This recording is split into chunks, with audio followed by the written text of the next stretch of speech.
Thanks for having me. I'll be speaking today on research done with the Exponential Science and UK Centre for Blockchain Technologies, particularly two papers, one which analyzes attacks and designs, and another which proposes a wallet solution. So let's get right into it. Cryptocurrency wallets have accounted for approximately $7.5 billion in losses. And when we think about these losses, we need to think about the custodial and the non-custodial aspects of it. On my right, you see the Mt. Gox and the Bybit attacks, which were significant. And on my left, you see also attacks on the US government and also attacks on Ripple's co-founder, Chris Larsen. And now the first question is, what is the wallet mechanism? The wallet mechanism is a system which intricately facilitates a transaction. But when we also think about the wallet mechanism, we need to think about it as a system that typically generates a private key, stores it securely, and allows an authenticated owner to sign transactions. And moving on a very high level, the figure on my right, you see that the wallet mechanism has three major aspects: the wallet initialization algorithm, the transaction generation algorithm, and the transaction broadcast algorithm. And when we think about the wallet mechanism, we also need to think about the key data components. We have the private key, the public key, the signature, the transaction message, because these aspects are data and components targeted by the adversary. We also need to think about the functions within the wallet mechanism, which includes the key generation function, transaction signing function, create transaction function, etc. And moving on very quickly, when we think about wallet design, we introduce an 8-axis method of classifying wallets. With this, you can easily classify existing wallets as well as design your own wallet with this classification system. And when we also look at this, one key aspect of it is the fact that it not only applies to old wallets such as the Bitcoin Core, but newer wallets such as Zengo and Argent can be classified under this system. And we have 8 methods of classification, as I said earlier. We have custody, infrastructure, distribution, initialization, authentication, authorization, validation, and recovery. And let's look at the figure on my left. So here we see on the x-axis, we have infrastructure, where we have the hardware-software components or hardware-software classifications. And then underneath the hardware classifications, we have various methods by which the online client speaks to the hardware mechanism. And we also see the typical methods of software classification, which we all know. And for the sake of time, we wouldn't go into too much detail. But another interesting aspect of this is the custodial and non-custodial axis we see. And based on this, in custodial wallets, you have the user more or less delegating the private key security to a custodian. But in non-custodial wallets, you have the user authorizing transactions and securing the private key. And now moving on very quickly, the table on my left might be a little hard to see, but what we have more or less is that we have a long survey of wallets, which includes, as early as 2009, the Bitcoin client, to wallets such as Zengo, Binance, Web3 wallets, and a bunch of other wallets. And what we do is that we use the 8-layer method to classify the wallets and survey the exact design features it uses. And based on this, we also mapped each of these wallets to vulnerabilities which had previously occurred from CVE and other gray literature. And we find about 18 vulnerabilities in total. But when you think about the fact that some vulnerabilities reoccur on wallets, it reaches up to 33 vulnerabilities in total. And then a significant finding was the fact that signature verification flaws accounted for 21% of all of these vulnerabilities, which is significantly high. Another thing worth paying attention to is the fact that this applied to hardware wallets such as Trezor, MPC wallets such as Zengo, and a number of other wallets. So it doesn't just account for a large percentage of attacks, it also affects a range of infrastructure.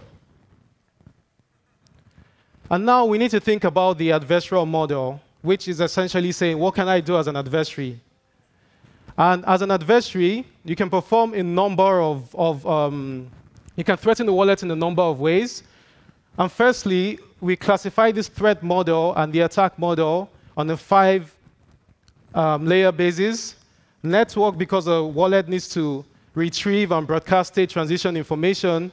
Application, because the user uses the wallet to engage in several interactions, and we need to think about the operating system. Authentication, because a key part of our definition is the wallet allows an authenticated owner. So this is key and synonymous with all wallet types.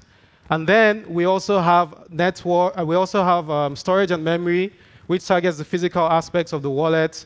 And then cryptanalysis, which targets the cryptographic functions.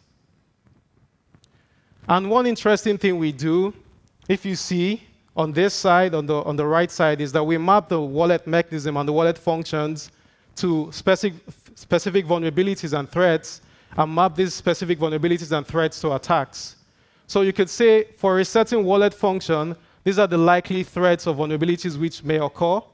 And then you can also say, for these specific wallet functions, these are the attacks we need to be careful about. Even the create transaction function, which has to do with user interactions, is still an aspect of the wallet which needs to be looked into. And then you see the figure on my left. You see all the 5 major methods of classification: network, authentication, application, cryptanalysis, and storage and memory. And when we think about attacks, we have a 3-level method of attack classification, of attack vector classification. We have the layers which we're looking at right now, but we also have, for network, we have service denial, we have connection hijack. For application, we have malware execution. We also have social engineering and privilege escalation. And then we have, for authentication, credential cracking and identity spoofing. For storage and memory, we have fault injection attacks, evasive and non-evasive attacks. And cryptanalysis, we have direct attacks on the cryptographic implementations, as well as side channel attacks, which exploits certain side channel leakages in the wallet. Now, moving on, we see how we classify the attacks. Particularly, you see that we have the 3 levels on the right, where we have network, the network axis, the method axis, and also the specific vector axis. And then we also have, for each of these attack vectors and attack methods, we also have the threats, which are likely to occur or likely to lead to these attacks. But then we also have the data components that are being targeted, like the private key, the key encryption key, and the signature, etc. We also have the attack goal. And when we think about the attack goal, while there are a number of attacks, we survey about 27 attacks. The goals are 2 primarily. It's either about credential compromise, which is the password, random seed, or the key encryption key compromise, or we think about state transition information manipulation, which has to do with changing the transaction which the user wants to send. We also map this to the infrastructure it attacks. So for each wallet infrastructure, we can know what attacks are likely and less likely. And then we do something interesting by looking at the difference between academia and industry. What attacks are prevalent in academia and what attacks are more prevalent in industry. And on our next slide, we see beyond the network and application layers, we also see the storage, memory, and cryptanalysis attacks. And one key thing is that out of all these 27 attack vectors, 93% of them were from academia. And academia accounted for 93% of them, and only a few of them were only specific to the industry. But academia attacks are very well spread out between all layers we investigate and all methods we also investigate. But industry tends to be very focused on the application layer. We have a few attacks in a few other layers in industry, such as the network BGP hijacking, which happened in my Ether wallet way back and Ether Delta wallet. But yeah, going on, we see that this is quite interesting because these are all the attacks. Every single notable wallet attack which has occurred in blockchain and crypto, as early as Mt. Gox to as recent as Bybit, is mapped in this. And as you can tell, the circles are the amount in USD, million USD. And you see that the Bybit one, which is most recent, accounted for about 1.5 million USD. And the first interesting aspect is the rapid increase in non-custodial attacks, right? Which is represented by the orange or yellow or orange or red dots on the figure. And when we think about non-custodial wallet attacks, there are basically two methods or two ways of thinking as the adversary. It's either you're targeting a prominent individual, such as Chris Larsen from Ripple, or the Axie Infinity co-founder who was also hacked, or you're trying to use malware to attack a bunch of users for like various fees. But one key aspect, as we said, is that academia is very well spread, but industry is very specific in terms of attack vectors. We have recurring attack vectors in the industry. Also, academia tends to use one or more attack vectors or let's look at fault injection attacks on hardware wallets, or let's review social engineering attacks. But when we think about how things really function in the industry, the adversary would use a number of attack vectors to compromise the wallets, could combine malware with social engineering, privilege escalation, network-based attacks, and also could exploit vulnerabilities in not only the user interacting, but also third-party dependencies, which we saw in the Bybit attack, and also other attacks of significant prominence. And then when we think about academia, and it's mainly, or rather, when we think about industry, it's mainly about malware attacks, and malware and phishing account for the highest proportion of non-custodial wallet attacks. And both non-custodial and custodial wallet attacks are based on the application layer, as we can see. But there's so much more to unpack in this, but for the sake of time, we'll just move on. And when we think about defense methods, there are a number of defense methods for a number of mechanisms within the cryptocurrency wallet. We surveyed 29 defense methods from these papers and did backward and forward analysis to get more defense methods. Essentially, you have defense methods focused on some are very on the cryptographic side. So we have physical unclonable functions, which protect the cryptographic algorithm from direct exploitation. And this essentially is generating keys on demand, rather than having to store them, which would be effective against storage and memory attacks and also cryptanalysis attacks. And we have some other methods which are more like limitation methods. Because when you think about ENS and addresses which use names, they can easily protect against clipboard attacks, which the adversary would replace your wallet address with a similar wallet address, which is very prevalent in industry. But a very key finding is the fact that there are a number of proactive attack methods compared to reactive or remedial attack methods. Proactive attack methods account for 89% of attack methods within the wallet mechanism. And this tells us that we need more methods of real-time monitoring and response mechanisms within the wallet. Using AI agents and a number of new implementations would be interesting to look at. And moving on to the second research paper, this is a wallet solution, a shared custodial multi-party wallet solution for wealth managers and clients. And why is this important? I mean, earlier on in the conference, we heard about the importance of stablecoins, lending protocols, and we heard about Ripple's target to look into institutional adoption. And if we want institutional adoption, we need to try to design solutions for the institution. So how does this work primarily? We have three major parts of the system, which more or less own three types of shares. So we use multi-party computation, and in particular, 2 out of 3 MPC TSS, which when we think about MPC, we're able to compute a function. Multiple parties are able to compute a function without revealing the inputs of any of these parties. And then we can also incorporate thresholds into MPC using TSS. So when we spoke earlier about the custodial and non-custodial access, this is quite interesting because it's shared custodial. So let's assume that the right-hand side is, let's say, the custodian, and the left-hand side is the non-custodial access. When you're able to have distributed private key setups or distributed key shard setups, what you're able to do is that you can share these key shards between a custodian and a user. You can also share these key shards between devices a user owns, but particularly when you share these key shards between a custodian and a user, what you get is a shared custodial setup where recovery is jointly done, transaction signing is jointly done, and key storage is jointly done.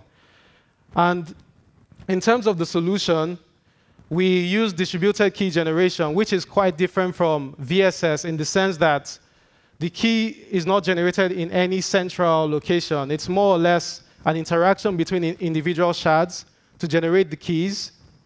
And then when each key shard is generated locally and isolated from each other, we have a situation where each of these key shards communicates with one another to ensure validity of key shards with cryptographic commitments.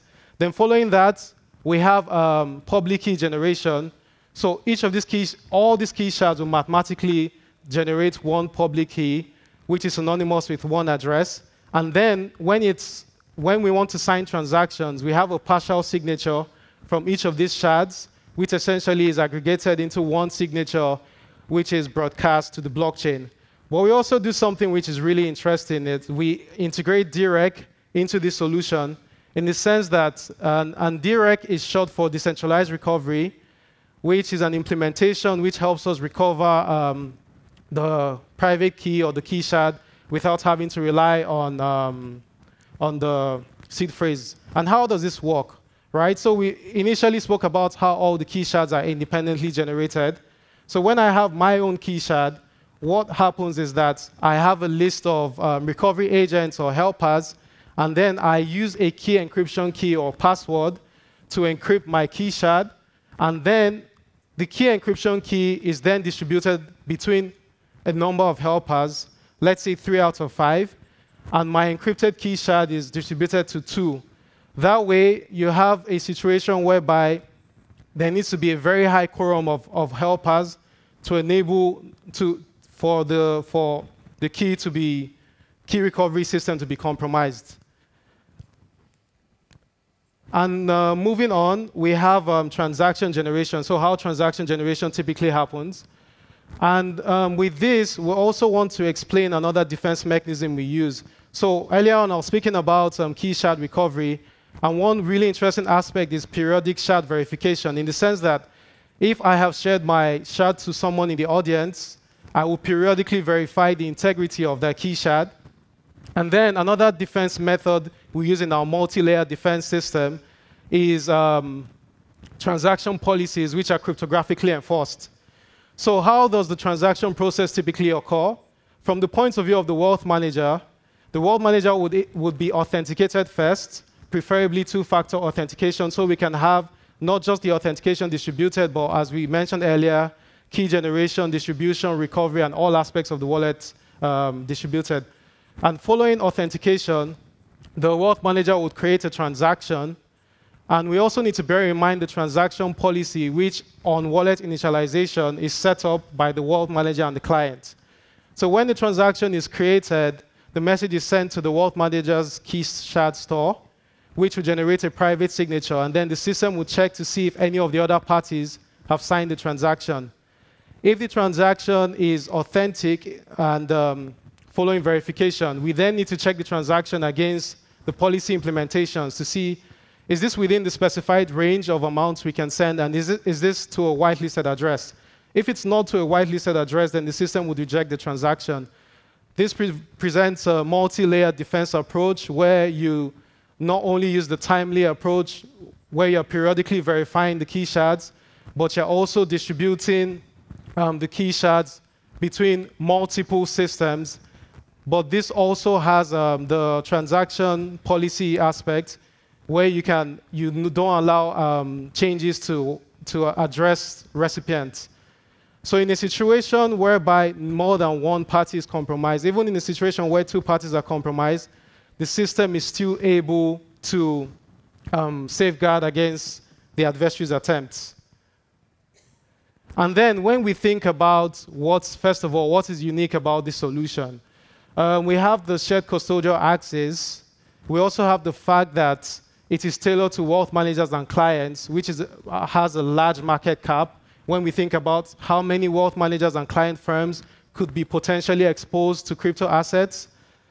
There's also the fact that as we are chain agnostic, we can be implemented on several blockchain protocols easily, and even the ones that are non-smart contract based.